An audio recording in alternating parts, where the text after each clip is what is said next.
Friends, आप देख रहे हैं मेरे YouTube channel R K education class. Friends, आज हम पढ़ेंगे BO programme 3rd year 6th semester political science discipline specific core course है। ये आपका बुक का नाम है आपकी वैश्वीकरण की समझ, अंडरस्टैंडिंग ग्लोबलाइजेशन। लास्ट वीडियो में मैंने इसका सिलेबस डिस्कस किया था। आज हम बुक का फर्स्ट यूनिट का फर्स्ट चैप्टर पढ़ेंगे, वैश्वीकरण। इसकी फर्स्ट यूनिट का फर्स्ट चैप्टर है अर्थ और वाद विवाद, meaning and debates of globalisation. First unit, introduction. 20वीं सदी में 90 के दशक से लेकर 21वीं सदी के दूसरे दशक तक के माध्यम में वैश्वीकरण अंतर्राष्ट्रीय संबंधों को ही नहीं बल्कि राष्ट्रों के आंतरिक नीतियों को भी प्रभावित करने वाला सबसे प्रमुख विचार रहा है। 20वीं सदी के 90 के जो दशक था उसमें और 21 सदी के दूसरे दशक तक वैश्वीकरण जो है वो इंटरनेशनल रिलेशन को ही नहीं बल्कि आंतरिक नीतियों को भी इफेक्ट करने का प्रमुख विचार बन गया था। यह विचार केवल अब आर्थिक, राजनीतिक या सामाजिक नहीं रहा था, और यह विचार जो था ग्लोबलाइजेशन का वो आर्थिक, सामाजिक या राजनीतिक ही नहीं रहा था, बल्कि इसको समग्रता में ही समझा जा सकता है। इसके प्रभावों की व्याख्या आर्थिक, राजनीतिक, सामाजिक एवं सांस्कृतिक क्षेत्रों में ही की जाती रही है, और इसकी प्रभावों की व्याख्या राजनीतिक, आर्थिक, सामाजिक एवं सांस्कृतिक क्षेत्रों में ही की जाती रही है। अंतर्राष्ट्रीय संबंधों में इस विचार ने सर्वाधिक राष्ट्रों की संप्रभुता के विचार को भी प्रभावित किया है, और अंतर्राष्ट्रीय रिलेशन में इस विचार ने सर्वाधिक राष्ट्रों की संप्रभुता के विचार को भी प्रभावित किया है। जहां तक एक और बढ़ते हुए आर्थिक एकीकरण के परिणाम स्वरूप राष्ट्रों की सीमाओं व उनके प्रभाव क्षेत्रों में व्यापक कमी आई है, तथा वहीं वैश्वीकरण के संदर्भ में नवीन विचारों का प्रादुर्भाव हुआ है। वैश्वीकरण यानी ग्लोबलाइजेशन, जब एक देश की इकोनॉमी विश्व के दूसरे देशों की इकोनॉमी से जुड़ जाती है, गुड्स का, सर्विस का वो लेन देन करती है, तो हम उसे क्या कहते हैं? वैश्वीकरण। जब एक देश की इकोनॉमी विश्व के कई देशों की इकोनॉमी से जुड़ जाती है तो हम उसे क्या कहते हैं? वैश्वीकरण कहते हैं, जिसमें कि हम गुड्स का, सर्विस का उपयोग करते हैं बिना किसी रोक टोक के, तो हम उसे ही क्या कहते हैं? ग्लोबलाइजेशन, वैश्वीकरण या भूमंडलीकरण भी कहते हैं। ये तो था फ्रेंड इसका इंट्रोडक्शन। अब देख लेते हैं वैश्वीकरण का अर्थ और परिभाषा। वैश्वीकरण अर्थात भूमंडलीकरण या जागतिकीकरण एक प्रोसेस है, और जबकि वैश्वीकृत विश्व का लक्ष्य है एक देश के इकोनॉमिक से दूसरे देश की इकोनॉमी के साथ जुड़ना, और इसको हमें हासिल करना है। और मूलतः ये एक जो वैश्वीकरण है वो एक आर्थिक संकल्प है, और परंतु इसके आयाम भी हैं, जैसे कि राजनीतिक, सांस्कृतिक, प्रौद्योगिक भी आयाम भी हैं, और इसके राजनीतिक, आर्थिक, सांस्कृतिक और प्रौद्योगिक आयाम भी हैं। वैश्वीकरण क्या है? व्हाट इज वैश्वीकरण? What is globalisation? इसके प्रमुख तत्व क्या हैं? इसके प्रमुख तत्व क्या हैं? इसके लिए वैश्वीकरण की कोई सार्वभौमिक व सुनिश्चित परिभाषा नहीं है, और इसके लिए वैश्वीकरण की कोई सार्वभौमिक व सुनिश्चित परिभाषा, कोई डेफिनेशन नहीं है। सामान्यतः वैश्वीकरण से अभिप्राय भूगोलिक सीमाओं का न होना तथा भौगोलिक दूरियों की समाप्ति को माना जा सकता है, और मूलतः हम इसे कह सकते हैं कि इसकी डेफिनेशन वैश्वीकरण से हम अभिप्राय है भौगोलिक सीमाओं का ना होना और तथा भौगोलिक दूरियों की समाप्ति को माना जाता है। और प्रत्येक राष्ट्र अपनी सीमाओं के बाहर जाकर अन्य राष्ट्रों से अपने संबंधों को स्थापित करता है, अपने रिलेशन को स्थापित करता है अपने राष्ट्र की सीमाओं से बाहर जाकर। घरेलू बाजार में सक्रिय बाजारी शक्तियों द्वारा राष्ट्रीय सीमाओं से बाहर आकर अपनी क्रियाविधि को करना ही वैश्वीकरण कहलाता है, और घरेलू बाजार में सक्रिय बाजार की शक्तियों के द्वारा जो एक राष्ट्र में ही हो रहे हैं बाजार, उनसे ऊपर जाकर, उनसे बाहर जाकर जब वे अपनी क्रियाओं को, अपनी विधियों को अपने दूसरे स्टेट में जाकर करता है, तो उसी को हम वैश्वीकरण कहते हैं, उसी को हम ग्लोबलाइजेशन कहते हैं। इस प्रक्रिया के अंतर्गत किसी भी राष्ट्र के पूंजीपति अपने विस्तार हेतु सस्ते श्रम व सस्ते कच्चे माल की तलाश में रहते हैं, और इस प्रक्रिया के अंतर्गत हम कह सकते हैं कि एक राष्ट्र के जो पूंजीपति हैं वो अपने विस्तार के लिए, अपने सामान के लिए और वो सस्ते श्रम की और सस्ते कच्चे माल की तलाश में रहते हैं। उसको सस्ते कच्चा माल और सस्ते श्रम की तलाश करते हैं वो दूसरे राष्ट्र में जाकर। उसी को हम क्या कहते हैं? ग्लोबलाइजेशन कहते हैं। वर्तमान युग में वैश्वीकरण केवल आर्थिक गतिविधियों के माध्यम से ही संपादित नहीं हो रहा है, बल्कि यह सांस्कृतिक एवं राजनीतिक परिदृश्य से भी बढ़ रहा है। और हम प्रेजेंट के युग में देखें तो वैश्वीकरण केवल आर्थिक गतिविधियों के माध्यम से ही नहीं फैल रहा है, बल्कि सांस्कृतिक एवं राजनीतिक परिदृश्य से भी बढ़ रहा है। वैश्वीकरण के कारण ही राष्ट्रों के माध्यम दूरी सिमटी जा रही है और वैश्वीकरण ग्लोबलाइजेशन के कारण ही राष्ट्रों के बीच जो दूरी थी उसको हम सिमट रहे हैं, वो कम होती जा रही है। विश्व बाजार की परिकल्पना मूलतः रूप ग्रहण कर रही है। इसने संपूर्ण राष्ट्रों को एक करके वैश्विक ग्राम की संकल्पना प्रस्तुत की है और वैश्वीकरण ने संपूर्ण राष्ट्रों को एक कर वैश्विक ग्राम की संकल्पना प्रस्तुत की है। वैश्वीकरण की इस व्यवस्था में एक आदर्श पूंजीवादी की नव उदारवादी व्यवस्था को प्रतिसोहन एवं संरक्षण प्राप्त होता है। और वैश्वीकरण की इस अवस्था में एक आदर्श पूंजीवाद की नव उदारवादी व्यवस्था को भी प्रतिसोहन एवं संरक्षण मिलता है, उसको भी संरक्षण एवं प्रतिसोहन प्राप्त होता है। वैश्वीकरण का ऐतिहासिक विकास। वैश्वीकरण की उत्पत्ति को लेकर विद्वानों के काफ़ी मतभेद रहे हैं।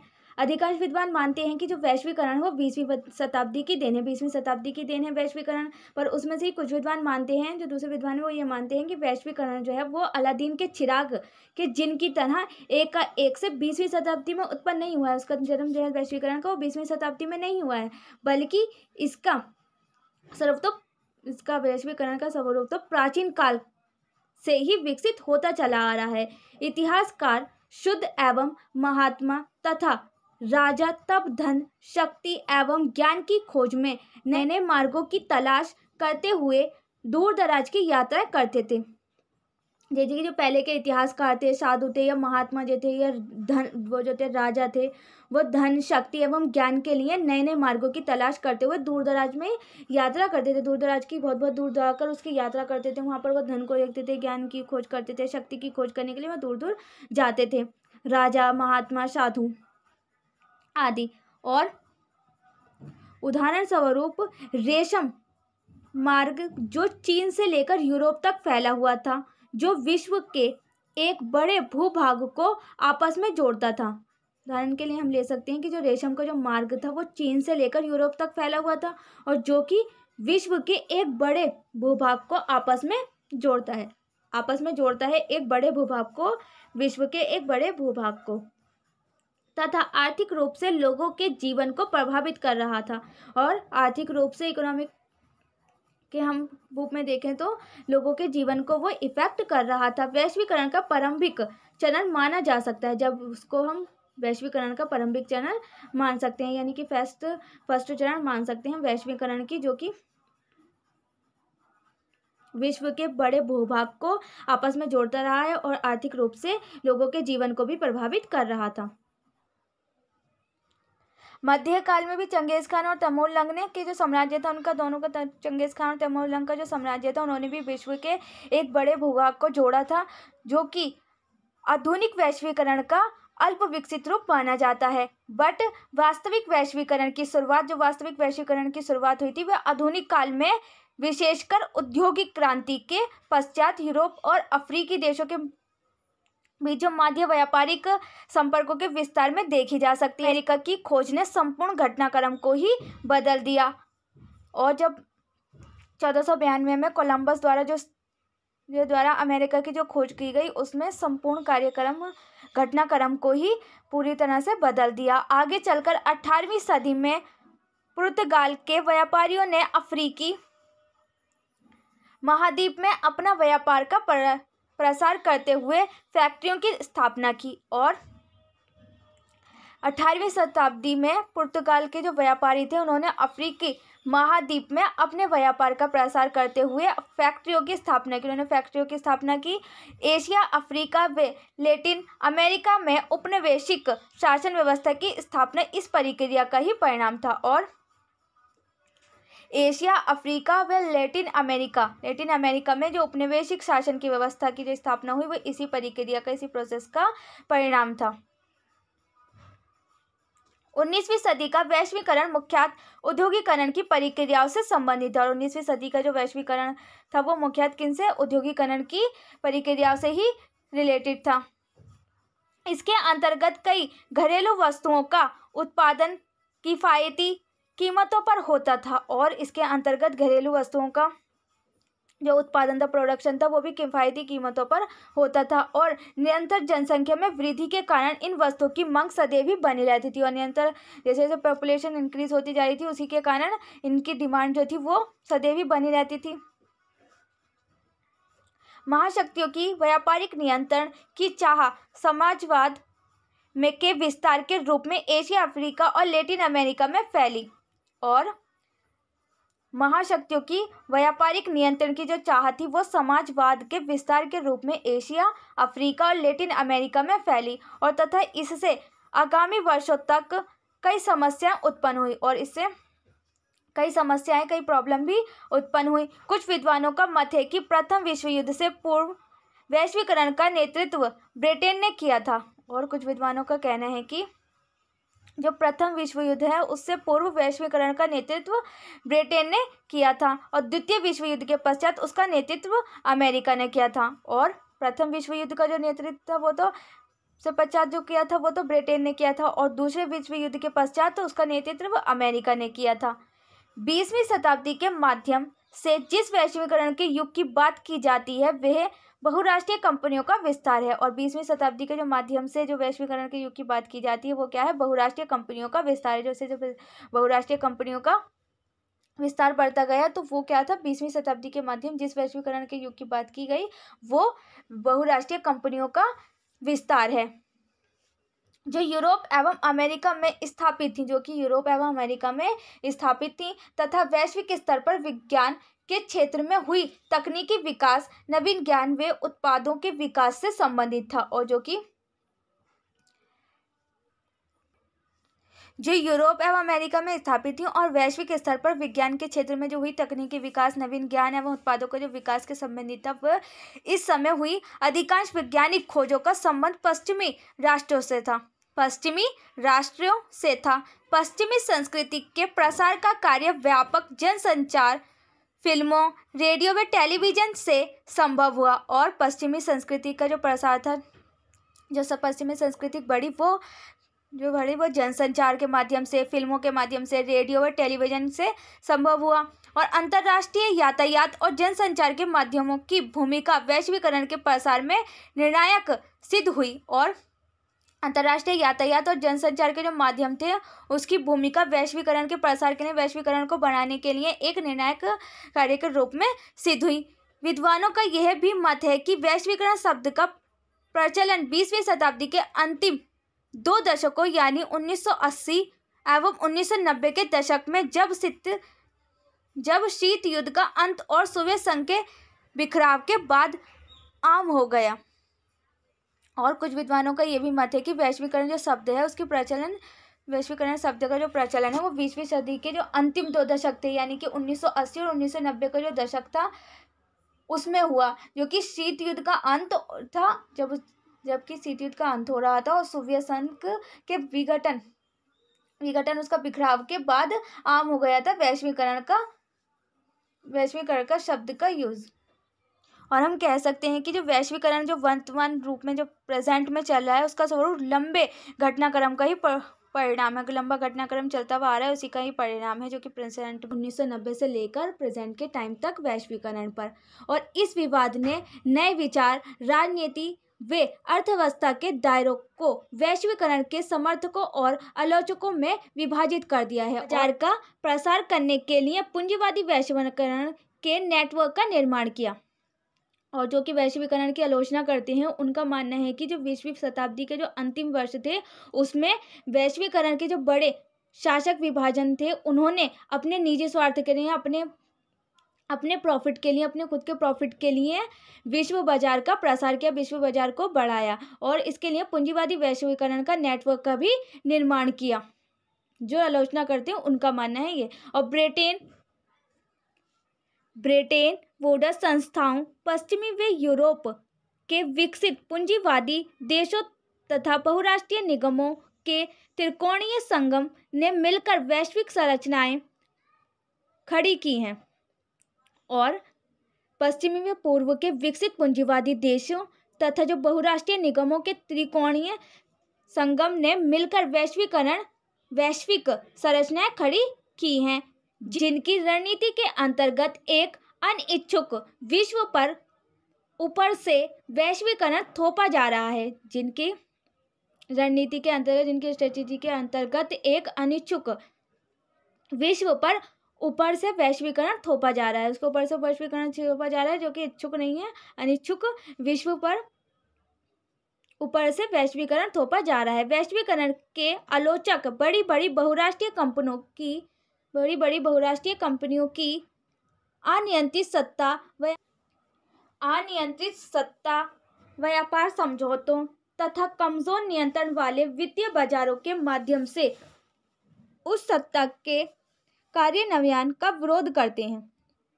अनियंत्रित सत्ता व्यापार समझौते तथा कमजोर नियंत्रण वाले जो वित्तीय बाजार हैं, उनके माध्यम से उस सत्ता के कार्यान्वयन का विरोध करते हैं।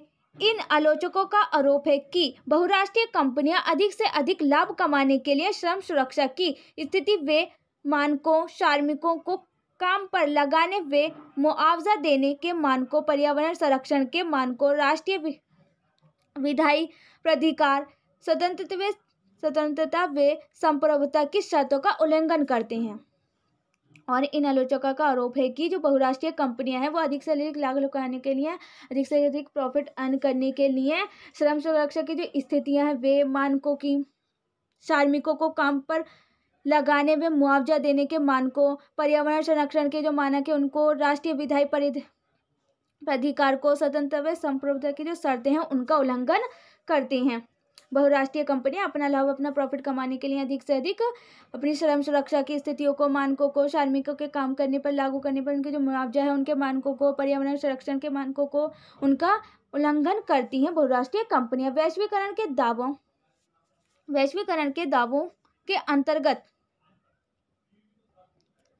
पिछले 30 वर्षों में विकासशील देशों के पूंजी बाजारों की संरचना तथा उनका आकार बहुत तेजी से परिवर्तित हुआ है। और वैश्वीकरण के दबावों के अंतर्गत पिछले 30 वर्षों में जो विकासशील देशों के जो पूंजी बाजारों की संरचना है, उनका आकार बहुत तेजी से परिवर्तित हुआ है, बहुत तेजी से चेंज हुआ है।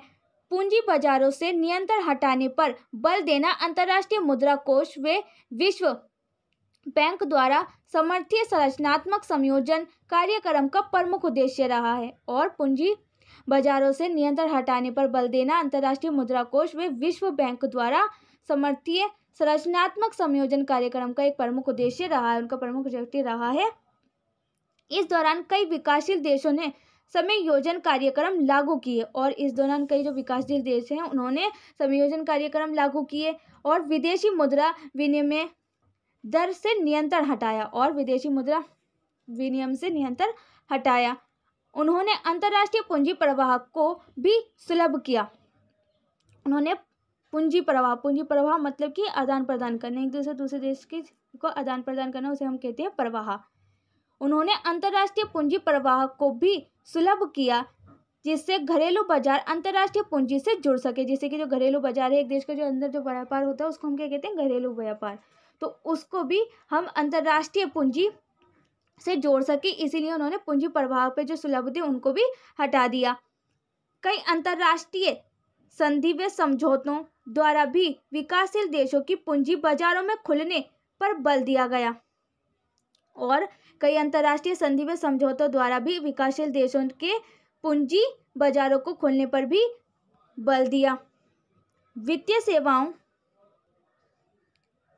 से संबंधित विश्व व्यापार संगठन का समझौता इसका प्रत्यक्ष प्रमाण है, और वित्तीय सेवाओं से संबंधित जो विश्व व्यापार संगठन का जो समझौता है वो इसका एक प्रत्यक्ष परिणाम है।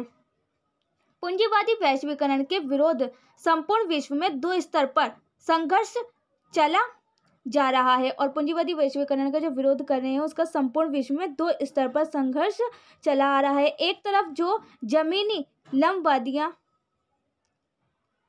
की जा रही हैं, वहीं दूसरी तरफ वैश्विक स्तर पर प्रत्यक्ष कार्रवाई और नागरिक अवज्ञा की विकेंद्रीकृत जन मुहिमें चलाई गई हैं। कुछ प्रमुख जमीनी स्तर के संगठन इस प्रकार हैं। भारत में नर्मदा बचाओ आंदोलन, जैसे कि भारत में नर्मदा बचाओ आंदोलन, दक्षिणी अफ्रीका में भूमिहीन जन आंदोलन, भारत में तो है नर्मदा बचाओ आंदोलन और दक्षिणी अफ्रीका में है भूमिहीन जन आंदोलन, लैंडलेस पीपल्स मूवमेंट इत्यादि। वैश्विक स्तर पर पीपुल्स ग्लोबल एक्शन नेटवर्क और विश्व सामाजिक मंच के द्वारा वैश्वीकरण के विरुद्ध सक्रिय भिन्न भिन्न शक्तियों को व्यापक विरोध प्रदर्शन तथा एकजुटता प्रदर्शित करने वाले जन समूहों में उतारा जाता है। वैश्वीकरण विरोधी आंदोलन का एक बड़ा माध्यम इंटरनेट और न्यू मीडिया भी है। और वैश्वीकरण का विरोध करने का जो आंदोलन है उसमें एक बड़ा माध्यम इंटरनेट और न्यू मीडिया भी है। एक इंटरनेट के कारण और न्यू मीडिया के कारण भी इसका विरोध किया जाता है वैश्वीकरण का। वैश्वीकरण विरोधी आंदोलन का एक बड़ा माध्यम इंटरनेट और न्यू मीडिया भी है। वैश्वीकरण विरोधी आंदोलन वैश्विक न्याय आंदोलन, ग्लोबल जस्टिस मूवमेंट, वैकल्पिक वैश्वीकरण आंदोलन, आफ्टर ग्लोबलाइजेशन मूवमेंट, कॉर्पोरेटिव विरोधी वैश्वीकरण आंदोलन, एंटी कॉर्पोरेट ग्लोबलाइजेशन मूवमेंट जैसे नामों से भी जाना जाता है। किस किस नाम से जाना जाता है? Global justice movement, after globalisation movement, anti corporate globalisation movement के नाम से भी जाना जाता है। वैश्वीकरण विरोधी संघर्षों को एक स्थायी मंच प्रदान करने का श्रेय विश्व सामाजिक मंच को जाता है। वैश्वीकरण विरोधी संघों का एक स्थायी मंच प्रदान करने का जो श्रेय है वो विश्व सामाजिक मंच को जाता है। और दावोस में होने वाले जो वैश्वीकरण समर्थक विश्व आर्थिक मंच है वो वर्ल्ड इकोनॉमिक फोरम के मुकाबले एक प्रतिमंच खड़ा करने के उद्देश्य से संकल्पित किए गए विश्व सामाजिक मंच के लिए सन 2001 में ओडेड ग्रेज्यू, फ्रांसीसी चिको, व्हिटेकर वे वर्नर केसन ने शुरुआत की। ब्राजीलियन वार्केसे पार्टी और प्रोटो आलेगोरे की शहर कोसिल ने इसका समर्थन किया और पोर्टो अलेगारो में ही विश्व का जो प्रथम सामाजिक मंच था उसका सफल आयोजन हुआ और इसका नारा था एक और दुनिया संभव है। और इसका नारा क्या था? सफल आयोजन जो हुआ उसका एक नारा था एक और दुनिया संभव है, एक और दुनिया संभव है। Another world is possible, another world is possible, ये नारा था another world is possible in English, और हिंदी में हम कहते हैं इसे एक और दुनिया संभव है। इसके पश्चात 2002 और 2003 में पुनः और 2002 और 2003 में दोबारा से इसका आयोजन हुआ, वो भी प्रोटो अलेगारो में ही इसका आयोजन हुआ था दोबारा से भी 2002 और 2003 में। और इसका इराक पर अमेरिकी हमले के विरुद्ध लामबंदी में इसका प्रमुख भूमिका रही और इराक पर जो अमेरिका की हमले के विरुद्ध लामबंदी में इसकी प्रमुख भूमिका रही। सन 2004 में विश्व सामाजिक मंच का मुंबई में आयोजन हुआ और सन 2004 में विश्व सामाजिक मंच का जो आयोजन हुआ वो मुंबई में हुआ ताकि एशिया एवं अफ्रीका की भागीदारी में वृद्धि की जा सके, जिससे कि इसका आयोजन हुआ मुंबई में जिससे कि एशिया एवं अफ्रीका की जो भागीदारी है उसमें वृद्धि की जा सके। इसमें लगभग 75,000 प्रतिनिधियों ने भाग लिया और इसमें जो ये मुंबई में हुआ सामाजिक मंच इसमें 75,000 प्रतिनिधियों ने भाग लिया, 75,000 ने इसमें हिस्सा लिया था। और इस प्रकार कहा जा सकता है कि धीरे धीरे विश्व सामाजिक मंच का एक ऐसा मिलन स्थल बना जा रहा है जहां नव उदारवादी वैश्वीकरण के विरुद्ध संघर्षता शक्तियां जमा होती हैं, परस्पर अनुभवों को साझा करती हैं और परस्पर अनुभव जो है उनके एक्सपीरियंस है उनको वे साझा करती हैं एक दूसरे के साथ, तथा एक दूसरे के अनुभवों से सबक भी मिलता है। जो परस्पर अनुभव को साझा करती हैं, अपने एक्सपीरियंस को साझा करती हैं, उनसे उनको सबक भी मिलता है, उनसे ये भी पता चल जाता है कि हमें क्या मिस्टेक हो रही है हमारी, हमें क्या करना है आगे अपने विश्व व्यापार को बढ़ाने के लिए। तो अपने एक्सपीरियंस उनको सबक भी मिलता है। और वहीं दूसरी तरफ वैश्वीकरण के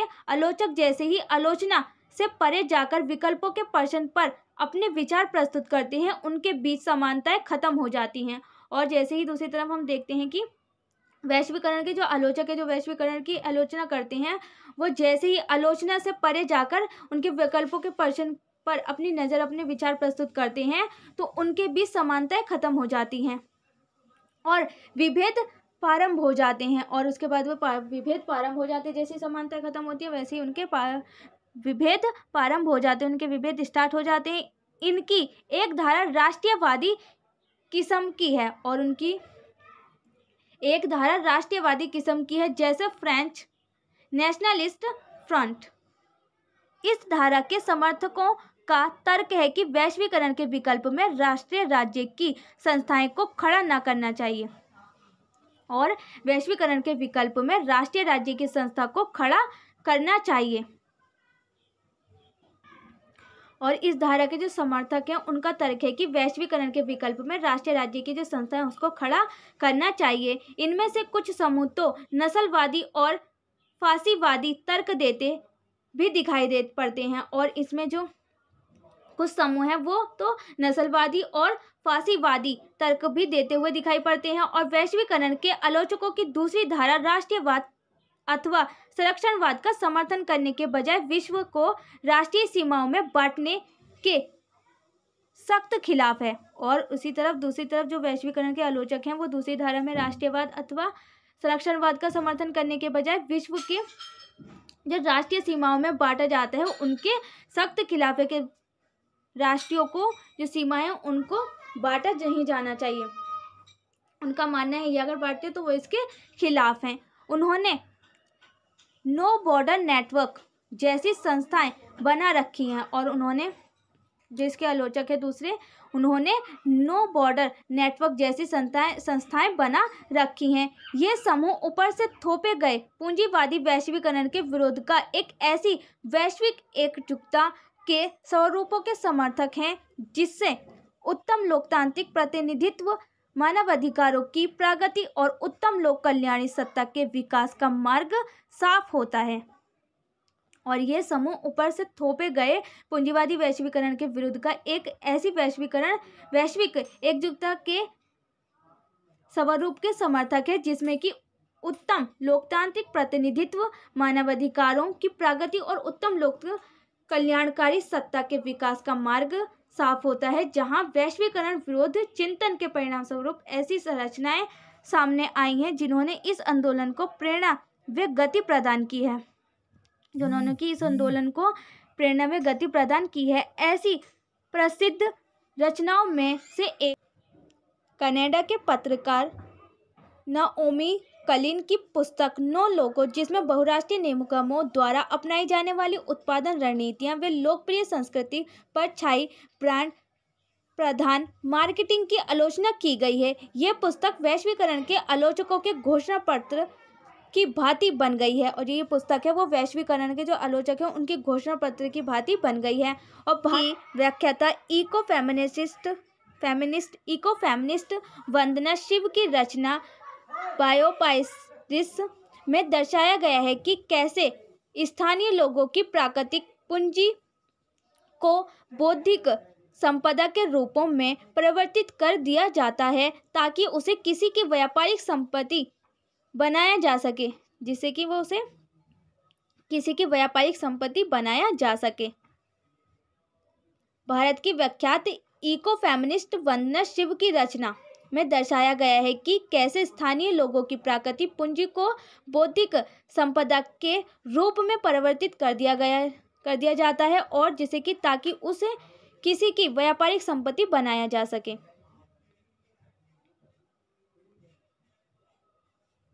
के लिए बस इतना ही फ्रेंड्स। नेक्स्ट वीडियो में करेंगे हम वैश्वीकरण वैकल्पिक दृष्टिकोण, वैश्वीकरण का वैकल्पिक दृष्टिकोण।